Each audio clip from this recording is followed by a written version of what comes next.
Okay. That's not the only way we can use these ideas. We could also use these ideas to make comparisons between two different populations. So for the next couple days, we're going to be talking about something called two-sample procedure. The first one we're going to talk about today.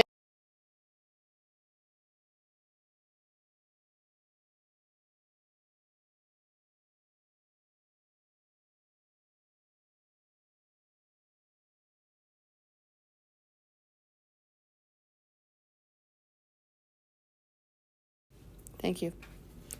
Let's say I want to estimate, is there a difference between staff and students as to the percent of them that is planning to go to the basketball game tonight? You guys with me? We now have two distinct populations. Does this kind of make some sense? Two distinct populations. So I'm going to take two different samples. I'll take a sample of staff members and a sample of students, and then use that to kind of figure it out. Does that make sense? Okay. And what would I do with my two proportions? Like I find it's 30% of staff and 50% of students. What would you report out? That the difference is, I don't know, about 30%. Okay. So when we do these intervals, we're now estimating not a certain group's proportion, but instead the difference between the proportions of two different groups. So, you guys, if I'm trying to figure out what is the difference between P1 and P2, those are parameters, yes? They're describing a population. What statistic should I use to estimate P1 minus P2? P hat 1 minus P hat 2. Yep, so my statistic is the P hat 1 minus P hat 2. Plus or minus? What kind of interval did I say we were running? Z. So I will have a Z star times. And then I have to use the standard deviation when there's two different P hats, which is essentially P hat 1, 1 minus P hat 1 over N, 1, and then we do the same thing for the second one.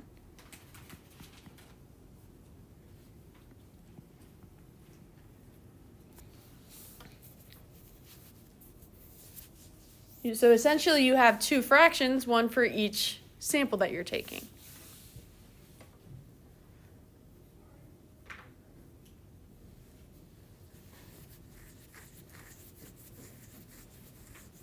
Now, today we're going to start from here on out. I have tested you on the mechanics of a test on your quiz last week, okay? I have tested you on the mechanics of a confidence interval. You won't be using this formula to come up with your interval. You're going to jump straight to the calculator shortcut. And in fact, from here on out, you can jump straight to the calculator shortcut for any of these procedures if all we're doing is the calculation. Okay? All right. Is anybody shocked to see that the conditions for a two-sample z-test are random, normal, and independent? That's not shocking at this point, is it? There is some slightly more nuance to this, okay? Not a ton.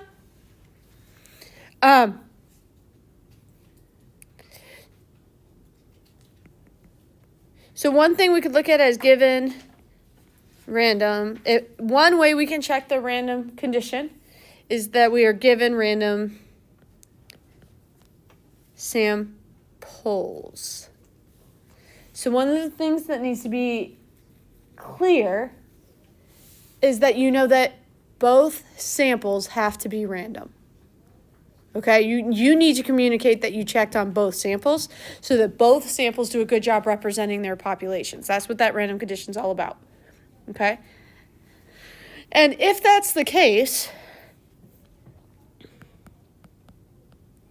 we'll check our independent condition by saying N1 is less than 10% of the first population. and N2 is less than 10% of its population. Is it less than or equal to? Less than or equal to. It's Doesn't really matter that much. in practical reasons, no. In this course, technically it does matter, but practically not really. Okay, so I said there's more nuance now. You guys, I want to go way back to Unit 3, where we did experiments. I mean, you can say no, but it's happening. In experiments, we had 2 treatment groups, and were our groups, were they always randomly selected? Like, could we have volunteers for an experiment? We sure could. We sure could. Where does the randomness come in an experiment? Treatments, like section. How the treatments are assigned. Is everybody with me? So now there's actually, and see, this didn't make a difference so far because we only had 1 sample. But now our sample, instead of being 2 randomly selected groups, could be 2 groups of volunteers in different treatment groups. So this hasn't been an issue yet. Okay, so if I have an experiment and I have volunteers, I could have that random condition met by randomly assigned treatments.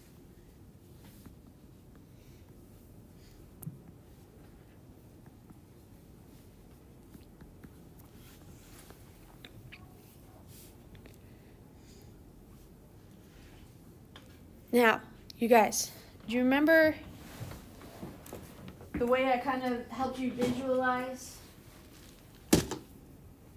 that 10% condition is, even though I'm sampling without replacement, my sample being small doesn't change the population that much for random sampling. When my groups are not random samples, that 10% condition is kind of silly, because it really only applies to the idea that we're taking a random sample from a very large group. Okay? So the way we check that independent condition, if we have randomly assigned treatments, it's always going to be the same kind of general idea, is we're going to say independent observations, or I'm starting out wrong. Individual responses to the treatments.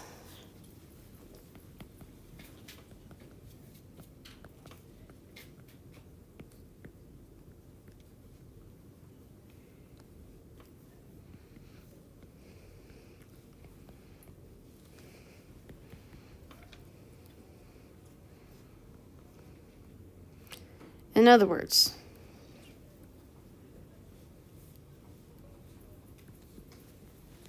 let's say we were talking about, like, our experiment is a drug trial, okay?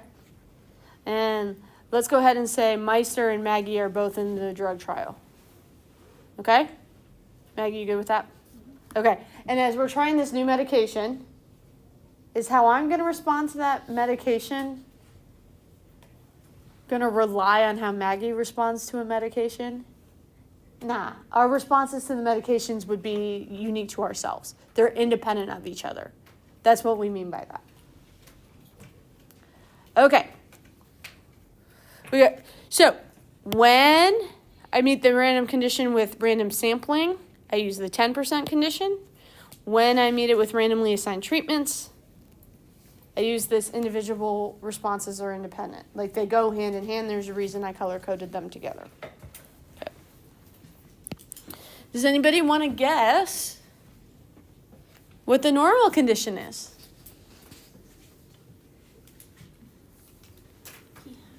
Like 1 minus p hat has to be greater than 10. It's not p hat. It's n p hat, right?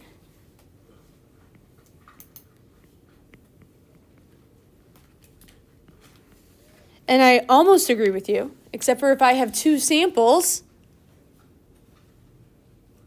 which n do I use?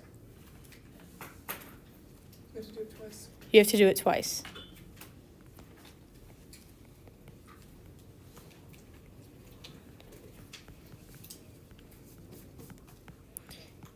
So in the same way that we make sure we communicate, we're checking that random condition for both samples, we do the same thing with our normal condition. We just have to check it twice.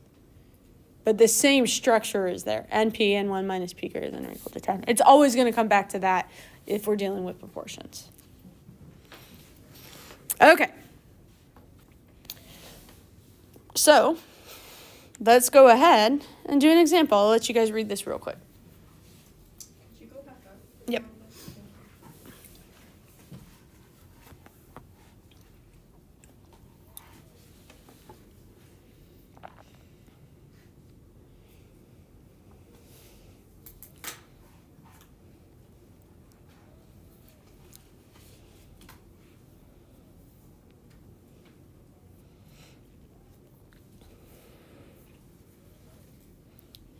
Everybody get the basic premise of this?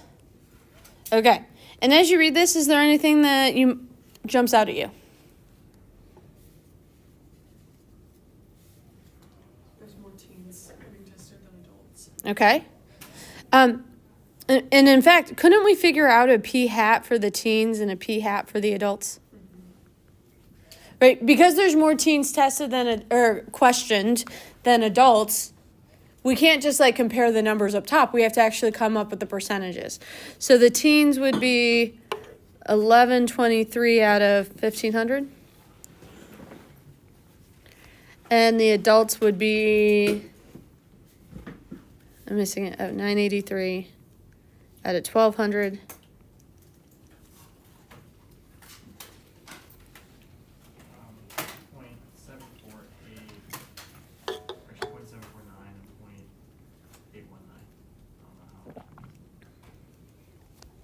That's good.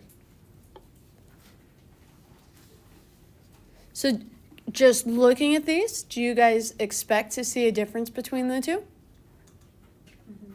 Yeah, they're kind of far apart from each other, right? Do we know for sure that adults are definitely more likely to speed than kids? No, we would want to run the confidence interval and use that to make the decision in this case, okay? All right, wait a minute. If I want to run the confidence interval, we got to fill out that first box. We got to make sure we're allowed to run this confidence interval. So, what's the very first thing I should write in this box?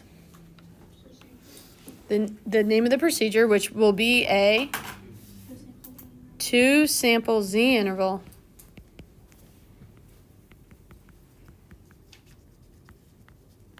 For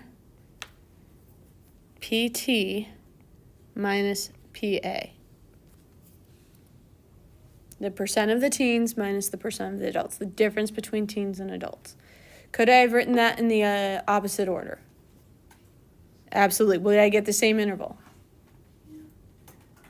Nah. But when we get to the point where we actually calculate the interval, I'll show you which interval we would have gotten, and I think it'll make some sense to you guys, okay?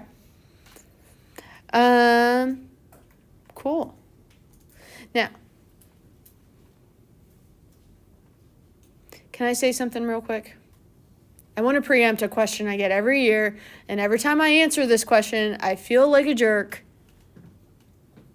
And I don't want to, if I preempt you guys asking the question by telling you the question, hopefully I won't have to sound like a jerk. Does that make sense? Okay. Every year I get the question, how do I know if it's a 1-sample or a 2-sample interval? You guys, I want you to look at this real quick. How many samples were described in the problem?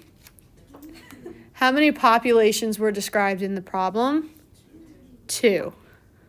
Can you help me find a nicer way to answer how do I know if it's 1 sample or 2 sample that is not, I don't know, how many samples are there? Because that feels really mean coming out of my mouth. Did you guys catch my drift on this? Okay? And it happens every year. Every year.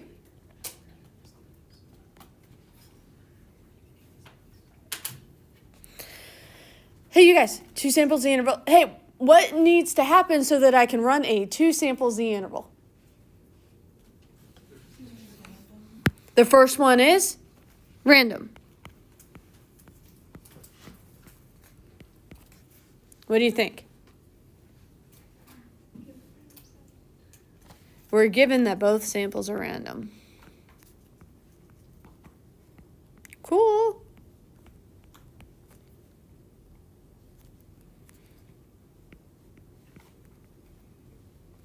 Okay. Normal. Do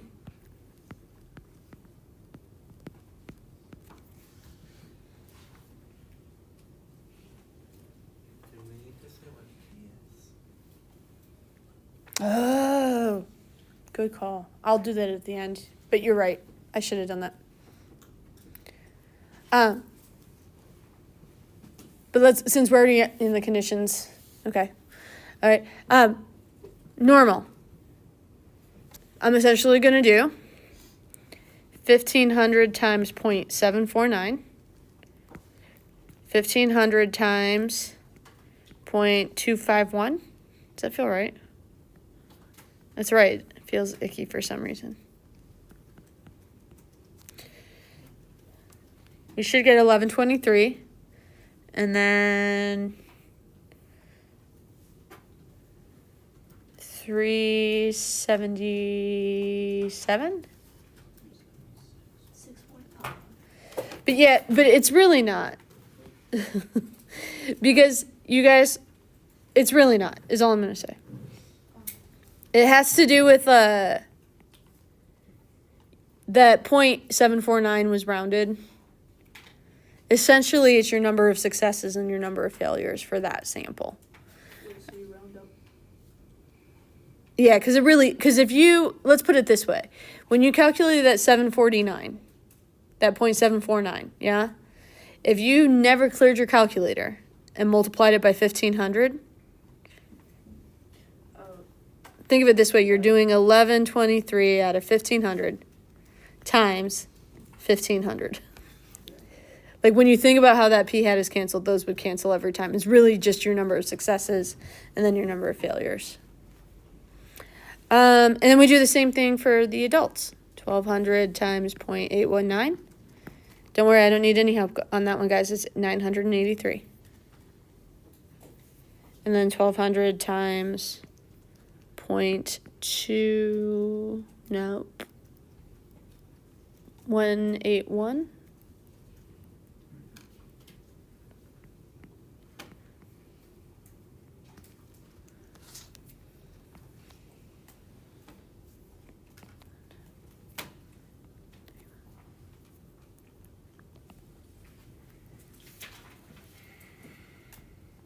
Those are greater than or equal to 10. Normal conditions met. But is that, like, at this point, does that feel new or just does it feel like more? It's the same basic premise of NP, N1 minus P. It's going to be that every time. Okay. Independent?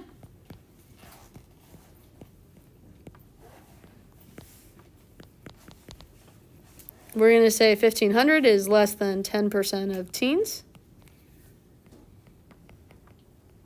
And 1,200 is less than 10% of adults. Neither of those feels like a big jump or a big assumption.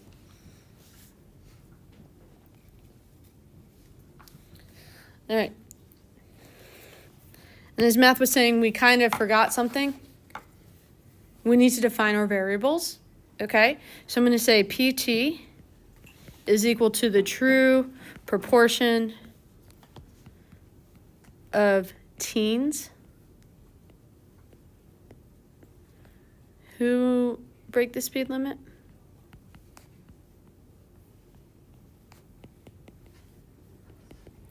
PA, true proportion of adults.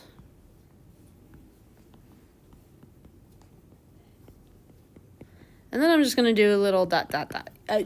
What I'd like you guys to do is define one of the, like, you have two different proportions you're technically supposed to describe, okay?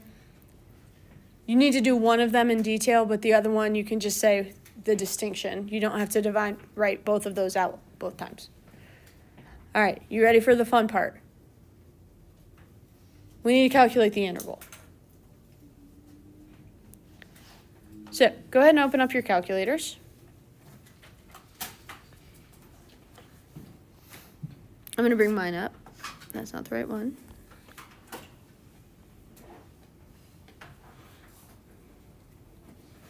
Okay? And guys, you're going to go ahead and hit stat. You're going to go so that tests at the top is highlighted. So stat, arrow over so tests are highlighted.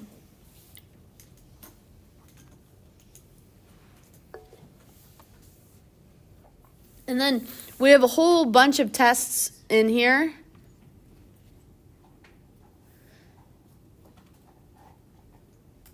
The one we want to pick is the one that says 2 prop z int. Now, looking at what's currently on my screen, do you guys think you might accidentally pick the wrong one? Do you guys see what I'm saying there? Okay, when you go up and pick that one, don't pick that one. I'm going to pick that one. I'm going to show you what's being asked for, okay? It's asking me for stuff I don't have. And if I look, it's asking me for X bar. There are 2 different kinds of 2 sample z intervals. There's 2 sample z intervals for 2 proportions. And there's 2 sample z intervals for 2 means. And if it's asking you for something you don't have, that doesn't mean you're supposed to try and figure out what it's supposed to be. It means you picked the wrong one.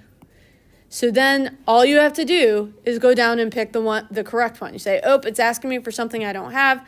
Instead, I'm going to choose the 2 prop z int because I want to pick the one that's meant for proportions.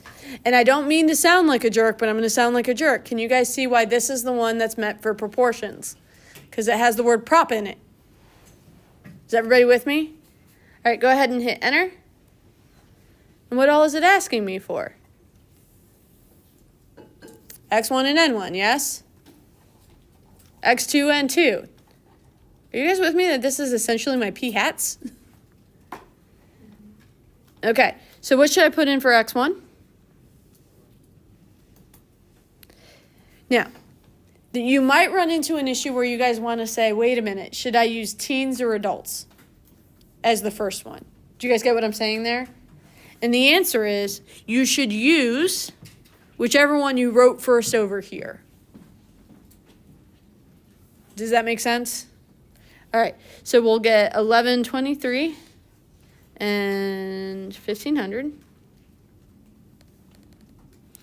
And then 983 and 1200.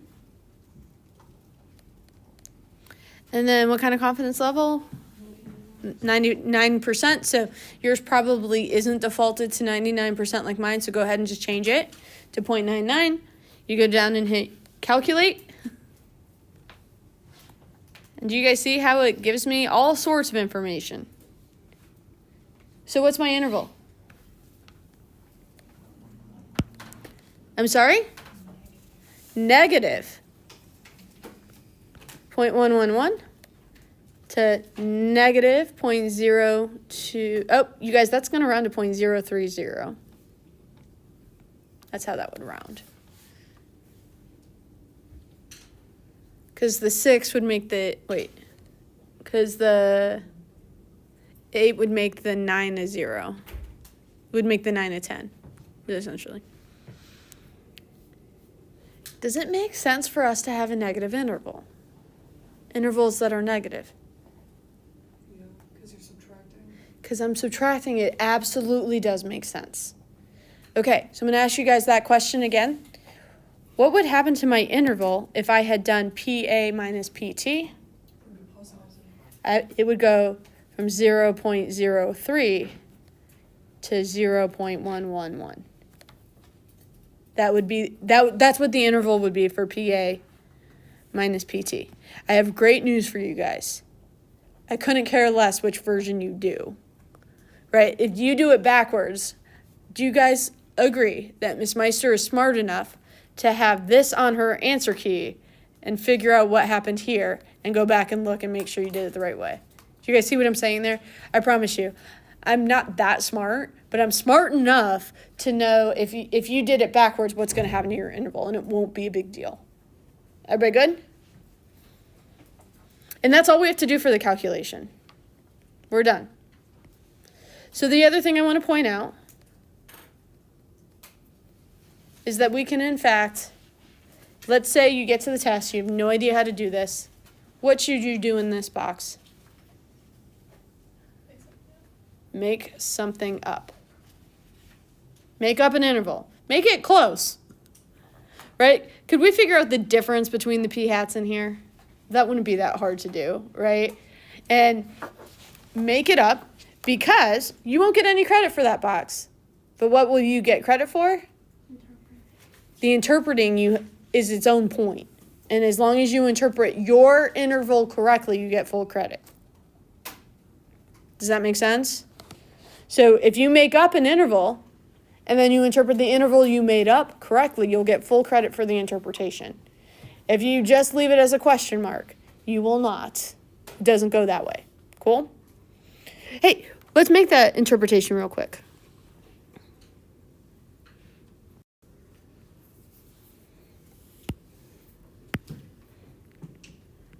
We are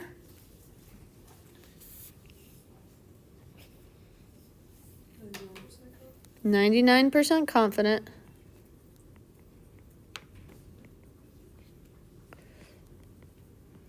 that the interval from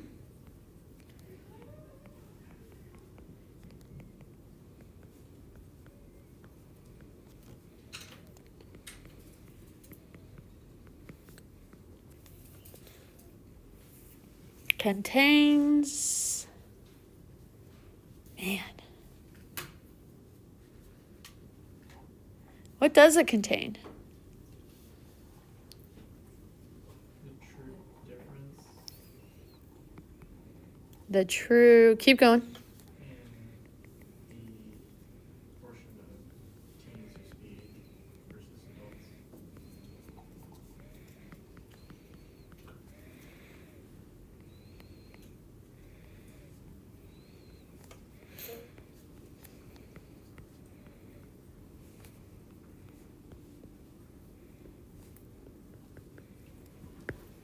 Done. With the calculator shortcut, is this as bad as you thought? All right, you guys. Now that we have our interval, remember we said at the beginning, does it look like adults speed more than teens? The answer was yes. Does the interval also suggest that? Yes. Why? Okay, I'm going to be a little bit more specific. You're right, okay? Because, like, some people might hear it's negative and hear, like, oh, negative 0.2 to positive 0.1 supports that idea. So it's not just that it's negative. It's that the entire interval is negative. Okay? And if I do, like, and what does it mean that this interval is negative? Like, essentially, that means that PT minus PA is less than 0, yeah? How could I rewrite that? That would mean PT is just less than PA if I add it on to both sides. Okay? So we can say adults are more likely to speed.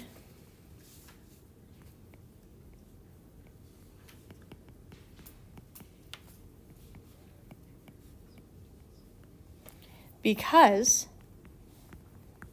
the entire interval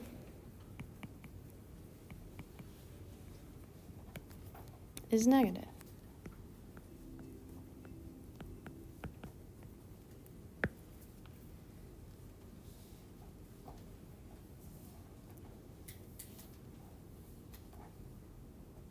What do we think about two sample Z intervals?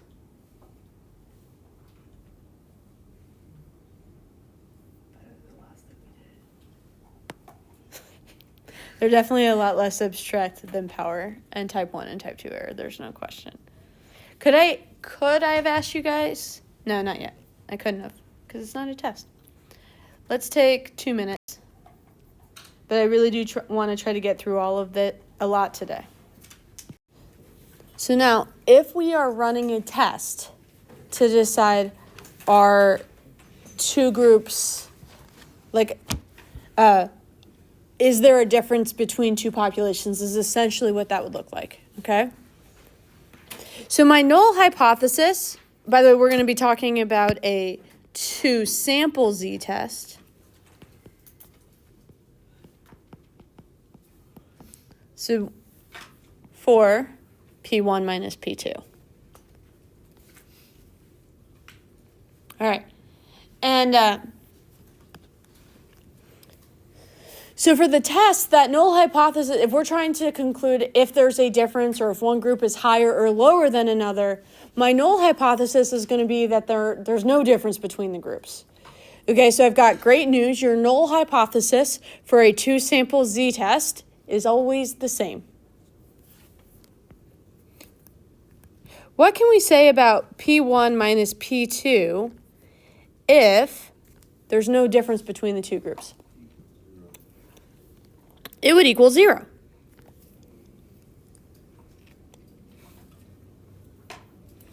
And what about P1 minus P2 if we reject that P equals 0? It could be a greater than 0, it could be less than 0, it could be a not equal to 0. It just depends. It just depends on the way the question is phrased.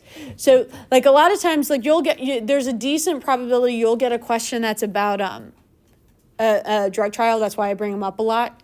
Okay, and if I want to know if the medication reduced the proportion of getting a rash or something, okay, if it's like a topical skin medication, then we would want to show that the proportion for the medication is less than the proportion of the placebo group, right? So it just depends. You read the question, it tells you whether or not you want to do a not equal to versus a greater than versus a less than. Hey guys, how do you think we're going to check our random condition? If it's given.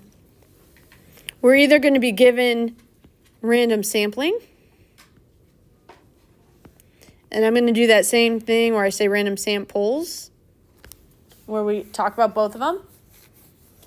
What if it's from an experiment and we don't have random samples, but rather treatment groups? We might be given randomly assigned treatments.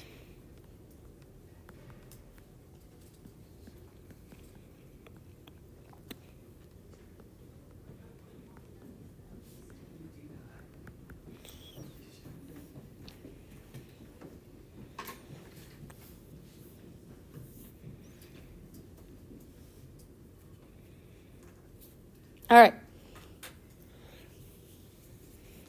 And if I had given random samples,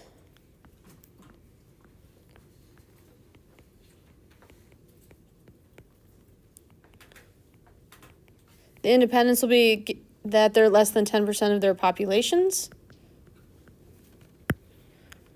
If I have randomly assigned treatments, it's going to be the same idea. Individual responses to the treatments are independent.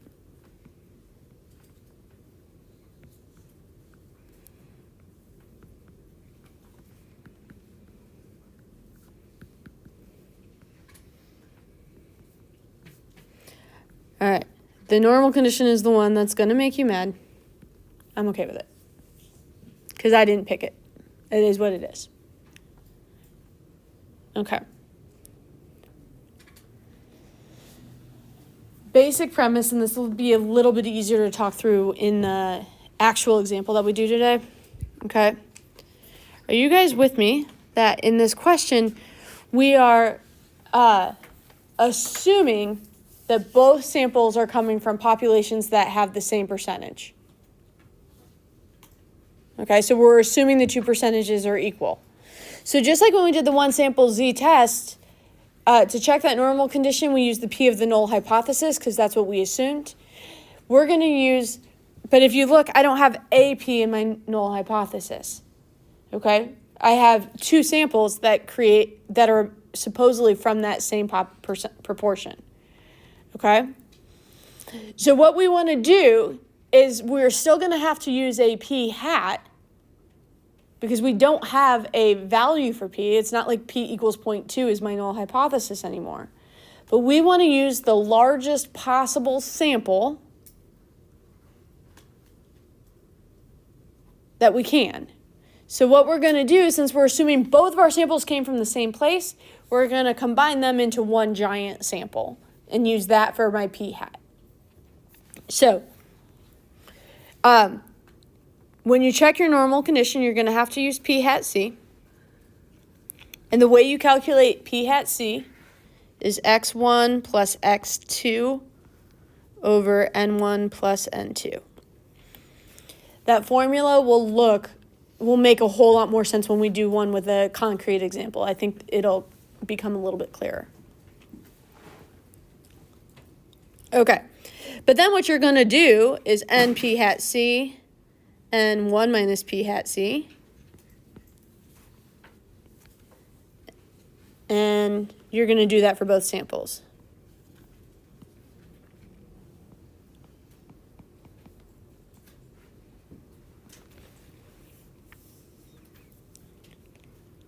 And those both have to be greater than or equal to 10.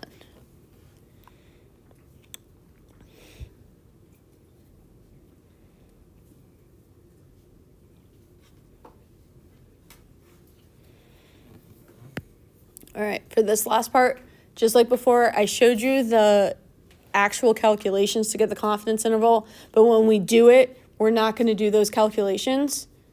I'm going to show you what the calculations for the test statistic would look like. Remember, the test statistic is Z. Yeah. Okay, never mind. You said we'd have an example. I just remembered, so. Okay. The reason I'm showing you guys this Z, guys, is a lot of times this is one of the types of questions where they will give you a multiple choice question and they have the formula filled in, but they don't give you the actual answer. So I want to give you guys, let you at least see what it looks like. Okay.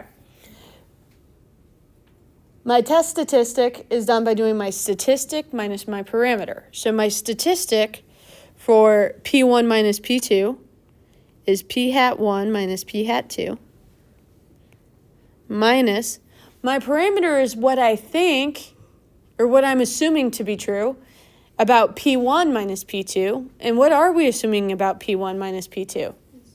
That it's equal to 0. And then I divide by that wicked standard error. And this time we're assuming that the two things are equal. So we're going to do P hat C, 1 minus P hat C over N1, plus P hat C, 1 minus P hat C over N2. We still have two fractions because we have two samples. And you guys, these formulas are on that formula sheet that you'll have on the AP exam. They just look a little, like I'll show it to you when we get to a formula sheet day. Like one of the review days, I'll show it to you on the formula sheet so you guys can see that, okay?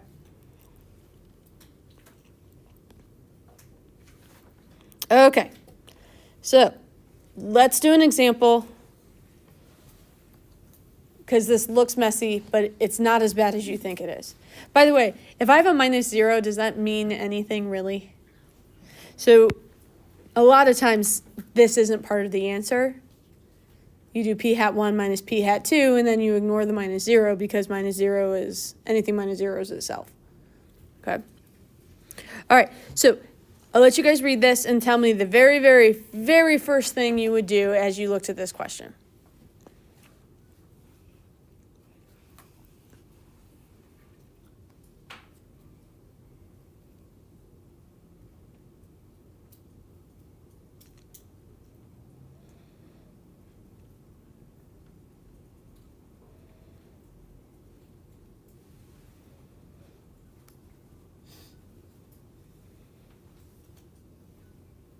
What would you guys do first? Before I wrote my hypotheses, I would draw the boxes so I don't forget anything. Because this is really what it's going to look like on the AP exam. This little paragraph is one free response question, something like that. Okay. And then once I draw those boxes, then I would say, oh, what goes in the first box? Hypotheses. Everybody good?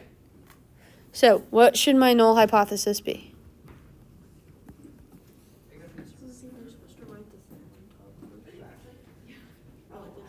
The typical reasoning is you write your hypotheses first, and then you say, oh, what procedure is appropriate to test these hypotheses? Now, that being said, in my head, as long as you have everything there, I'm fine with it. So if it makes more sense inside your head to write the procedure first so that you don't forget it, because it is one of the most common things that gets forgotten, it would cause no difference in your grade whatsoever. I literally look at that first box as, do you have this? Do you have this? Do you have this? Do you have this? Okay, it's like a checklist inside my head. All right, so what should I write down for my null hypothesis?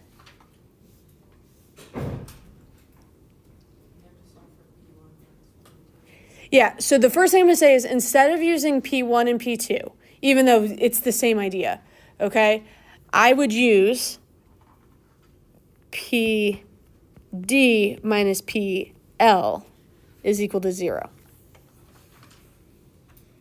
Because on some questions, not all questions, but on some questions on the AP exam, they give you credit for including context by just using those subscripts. Whereas if you use 1 or 2, they're not sure which one then you have to define them. And it's not all, so don't think that you shouldn't still define them. You're still going to define them. But, all right, what should my alternative be? PD minus PL is not equal to 0. Are you sure it's not equal to?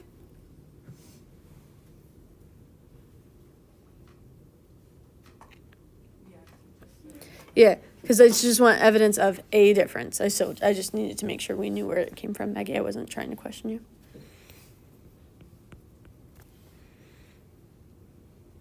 All right, cool. We have our hypotheses. Do you know what I would probably write down next? Because I'm going to have to anyway. I'm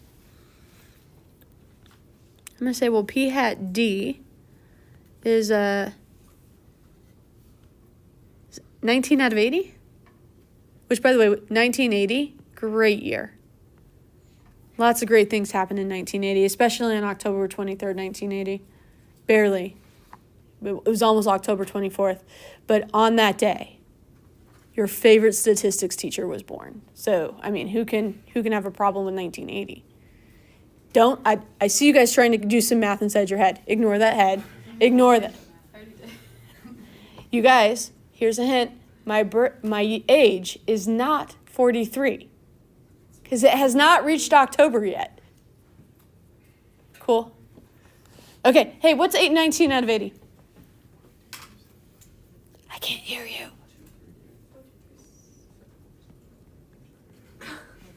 Fine, 0.2375. And what is P hat L, y'all? Well, that would be 26 out of 150.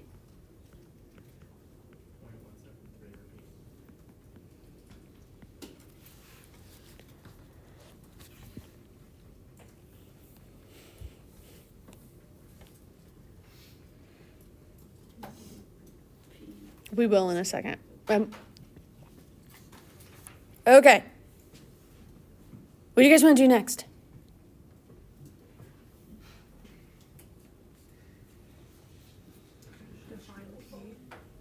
Define P? Cool. Let's say that PD is equal to the true proportion of delta students who skip breakfast.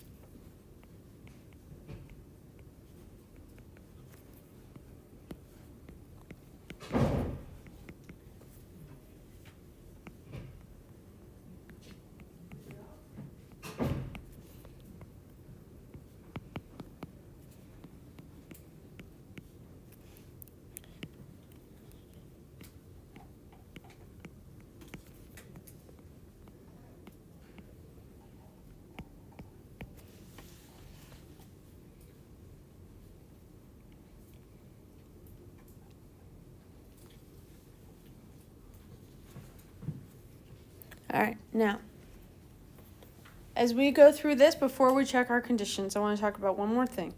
What is our underlying assumption when we run this test? That there's no difference, that null hypothesis is true. We're always assuming the null is true. And if the null is true, then this could just be that delta, we had one of those samples that was higher than usual, And lambda, we had one of those samples that was lower than usual, right? So if I wanted to know in general, if that null is true, what is my best? If the null is true and the proportion's the same for both of them, my best guess at what that proportion is just saying, well, how many people total did we ask? The 80 kids from Delta plus the, 150 kids. Thank you. And of the 230 kids that we asked, how many had skipped breakfast?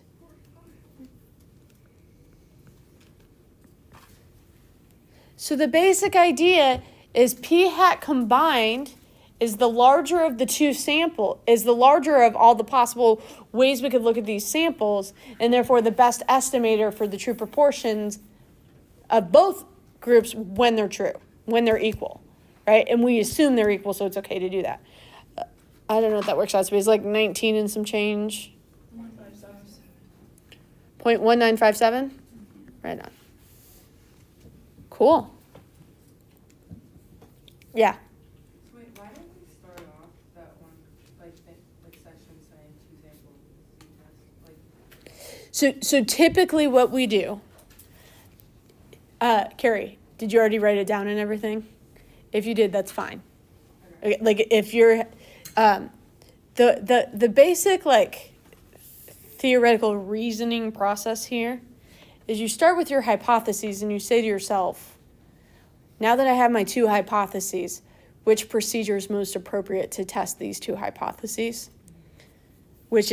So now is when I would say, oh, we should do a 2-sample z-interval z-test. I said test. A 2-sample z-test for PD minus PL. When do you use an interval versus when you use a test? Okay, this is one of those ones I can't sound nice. You ready? Yeah. If I say construct and interpret the interval, you do the interval. But the bigger piece is in the statistics, nerdy statistics world, the phrase convincing evidence is a p-value, which you get when you run a test. So should we just assume that it's a z-test unless we're specifically asked for an Everything with proportions will be z. Next unit, when we move in, then it's going to be something different for means.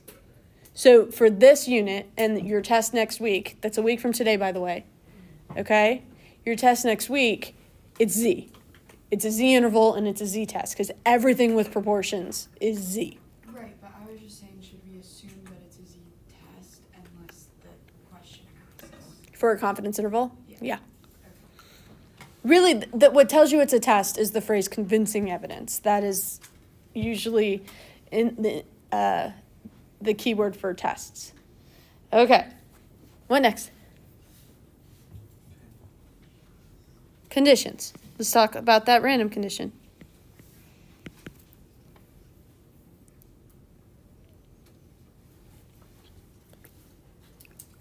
Is it met? We're given SRS, and I'm going to make sure I'm communicating that I've checked it for both samples.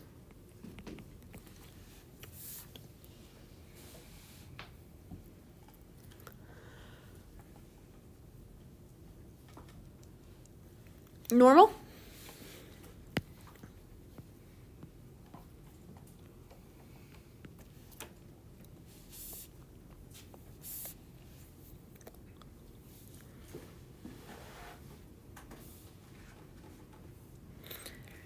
So we're not going to do 80 times 0.2375. We're going to do 80 times 0.1957 and 80 times 0.8043. Somebody sure could check me on that.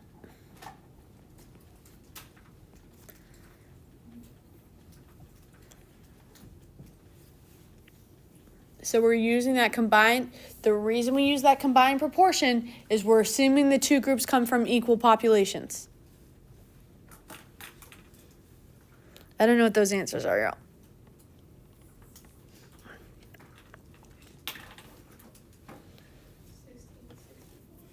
16, and 64, exactly? No.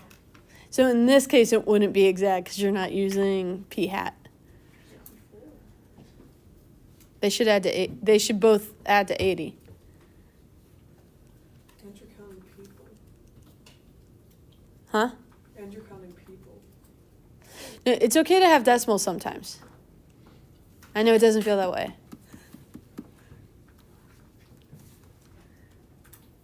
All right. Is that enough for the normal condition? We also have to do 150 times 0.197, which is annoying. 1957 and 150 times 0.8043. You really shouldn't round them in this case. You should round them when you're using p hat. You shouldn't round them when you're using a combined p hat. When we review on Thursday, I'll go into a lot more detail as to why. What are we getting? 29.35 and 120.6. So is the normal condition met? Those are all greater than or equal to 10. Woohoo! Last one, independent. Wait, so the first one was from P hat C? What was the second one from? P hat C. For the other sample, we had a sample size of 80 and a sample size of 150. So you have to do one for each sample. Oh, so it was a D and L, not a C. The P hat that I used for both groups, so this is from P hat C. What? The 0.1957, 0.1957 both came from P hat C. But it had to do it twice, one for the sample coming from delta. So these two are the delta and these two are the lambda. In like a test, would we be ever given a question where the conditions aren't met? Yes, no? So it's like I know how to answer that. They're just conditions. Can you ask me that question on Thursday? Because I really want to get through this example, and then we'll still have like 2.5 days of review before the test, and that's an excellent question, but I want to prioritize it for Thursday instead. Okay. All right. Is everybody good with our conditions? All right. So now we got to get our calculations. We have some of them, but the two calculations that we really need are the z statistic and the p-value. So we're going to do these again in our calculator. So let me bring up my calculator. That's the wrong one.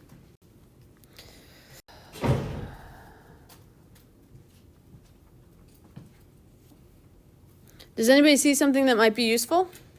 We hit stat, we arrow over to tests. Do you guys see option number 6? 2 proportion, Z test. Is everybody good? Go ahead and pick it. Fill in your X1 and N1.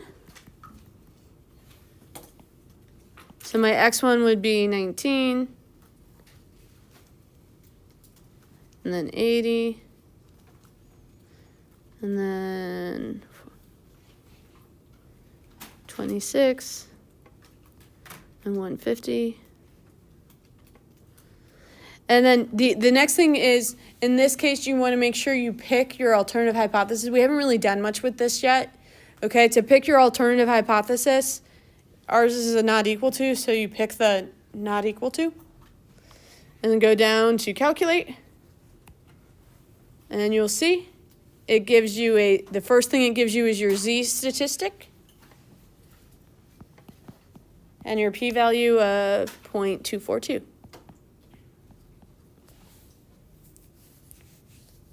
That's your calculation.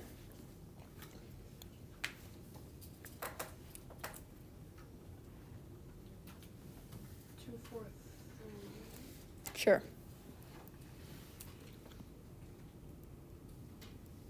All right, you guys, if my p-value is 0.243, is that greater than or less than alpha? What alpha do we use?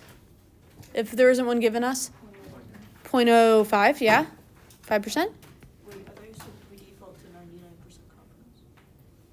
No, your calculator was set at 99% confidence. Oh, Your calculator probably wasn't. No. okay. All right? Hey, guys. What does that mean? Are we rejecting or failing to reject? We cannot reject H0.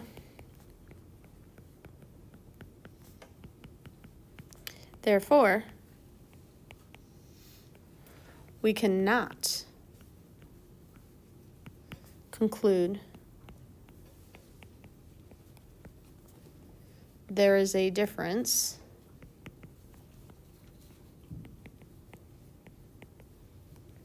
in proportion of in true proportions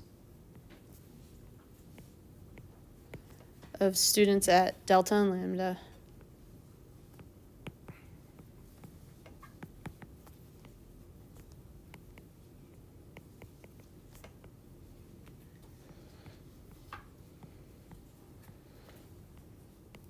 who have skip breakfast.